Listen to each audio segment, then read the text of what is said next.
কাউকে আশ্রয় দিবেন। ধন্যবাদ। আমি এগুলা আমরা আমি কমার্সের ছাত্র, মার্কেটিং এ হলো বায়ার্স বি অ্যাওয়্যার। আপনি সেবা নিচ্ছেন, আপনিও সতর্ক থাকতে হবে কার সেবা নিচ্ছেন, কি সেবা নিচ্ছেন। এখানে আছে কাদ্রি আছে অ্যাডভোকেট, এবং সে তো অ্যাটর্নি বলবে না।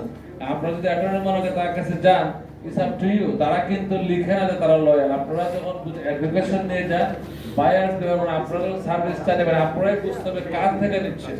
এটা আপনাদের এডুকেট করার জন্য এইসব করা আসলে, মানে আপনাদের জনগণকে এডুকেট করা। আপনারা তো জানেন, সবাই জানেন, আপনারা বুঝতেছেন, প্রশ্নটা করছেন। যারা জানেন তাদেরকে সবটা জানাবেন যে আসলে আপনি সার্ভিস নেওয়ার পরও কার থেকে রেটেল করবেন। আমেরিকার মতো জায়গায়, আমেরিকা হচ্ছে আজকে ওয়ার্ল্ডের রাজধানী বলতে পারে, আর ওয়ার্ল্ডের দেশ বলতে পারে, সব দেশের সাথে আমেরিকার সম্পর্ক। আমেরিকার মতো জায়গায় প্রেসিডেন্ট একটা অর্ডার দিয়ে রাখতে পারে না, এটা স্থগিত হয়ে গেছে। This is called the democracy.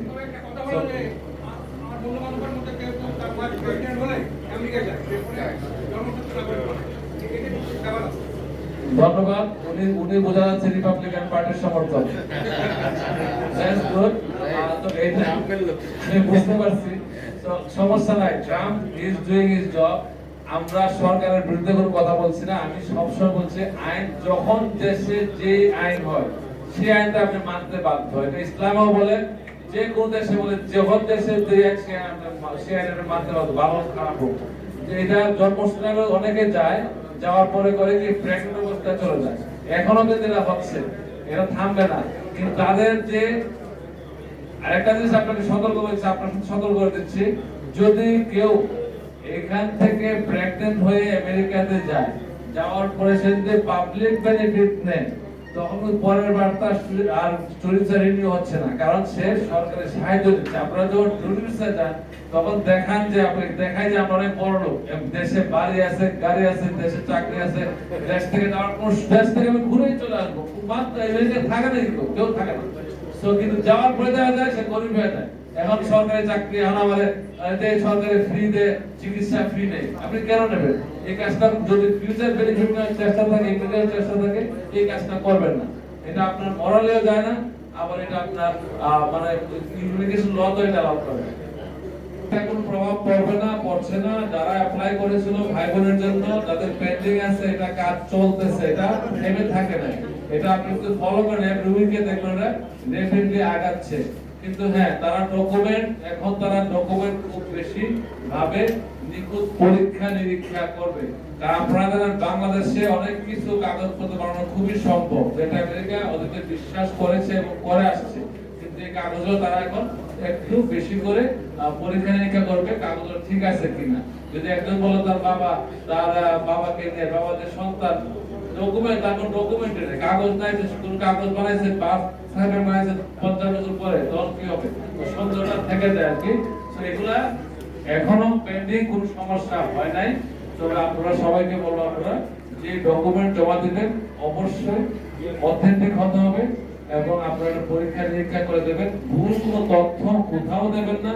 এবং যারাই আপনারা ইমিগ্রেশন ফর্ম ফিল আপ করেন বা টুরিজম ফর্ম ফিল আপ করেন, তারা দেখবেন যে আপনাদের তথ্য কি দেওয়া আছে। যদি বলেন যে আমাকে দালাল করছে, এজেন্সি করে দিচ্ছে, যে কনসালটেন্ট করে দিচ্ছে, ভালো জানে না, সেটা আপনার সম্পর্কে জানা, কিন্তু আপনাকে জানতে হবে কি লেখা ছিল।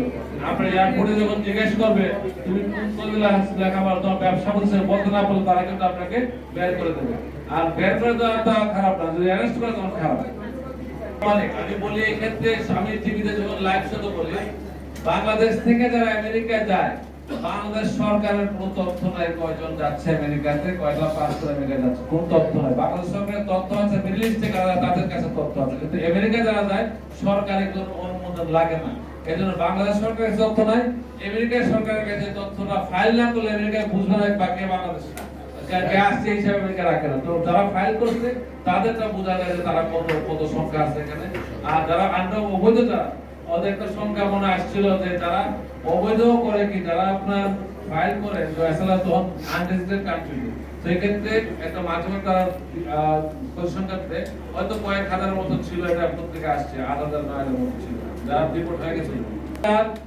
সরকারের অনুমোদন নিয়ে কেউ যায় না এখানে। সরকারের বিরুদ্ধে কেস করে ডিপোর্টেশন হয়, কারণ যারা আওয়ামী লীগ ছিল আগে, আওয়ামী লীগের বিরুদ্ধে কেস করে, তারা বিএনপি, যারা অন্য পার্টি ছিল, সিম্পল যারা অতীতে যারা ফাইল করে গেছে মামলা আওয়ামী লীগের বিরুদ্ধে কেস করছে, আওয়ামী লীগ সরকার তাদেরকে থাকতে না পড়তে মারবে।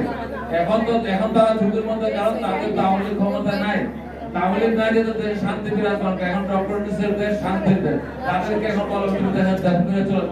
সরকার তো বলতে পারবো না আমরা আনবো না।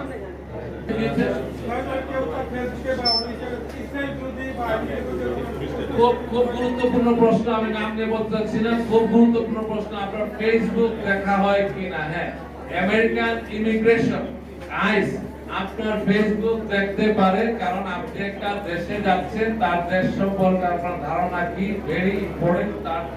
তার দেশে যাবেন, থাকবেন, খাবেন, দেশকে আপনি ঘৃণা করেন, কেন যাবেন? তো আপনার উদ্দেশ্য তারা দেখতে চায়, তারা কিন্তু এখন ফেসবুক থেকে লোকেশন চেক করে যে আপনি কোন লোকেশনে কয়দিন ছিলেন। যদি কোনো ডিসক্রিপেন্সি পায়, আপনি বলবেন আপনি কাজ করেন না, আর দেখা গেল আপনি ওই যে মামাজ রেস্টুরেন্টে যে কাজ করতেছেন, ওই লোকেশনে থেকে আপনি 8 ঘন্টা থাকেন, তাহলে কি করেন? সেই সব ক্ষেত্রে অনেকে বের করে দেওয়া হয়েছে এবং ডিটেনশন নিয়ে গেছে। মিথ্যা তথ্য দেওয়া যাবে না, এবং আমেরিকার সম্পর্কে বিরূপ প্রতিক্রিয়া থাকলে ফেসবুকে না দেওয়া ভালো, আমেরিকা না দেওয়াটাই ভালো। আমাদের জানেন ইলন মাস্ক হচ্ছে ওয়ার্ল্ডের সবচেয়ে বড় ধনী, এবং সে হচ্ছে এআই জনক। সে যে টেকনোলজিতে সবকিছু এক ফিঙ্গারপ্রিন্টে বের করতে পারতেছে। একটা এআই শুধু আপনার টানা দিয়ে বের করতে করতেছে। এই ক্ষেত্রে তারা অবশ্যই পারবে। সতর্ক থাকা, আমি যদি বলি আপনাকে যে আপনি যে প্রশ্ন করছেন that you are knowledgeable, you know lot of stuff, ওইটা যদি আপনি মাইনে চলেন then you are good। আপনি চাইবেন যে দেশে যাবেন সেই দেশের পলিসি অলওয়েজ ফলো করুন। আমি সিঙ্গাপুর গেলে আমি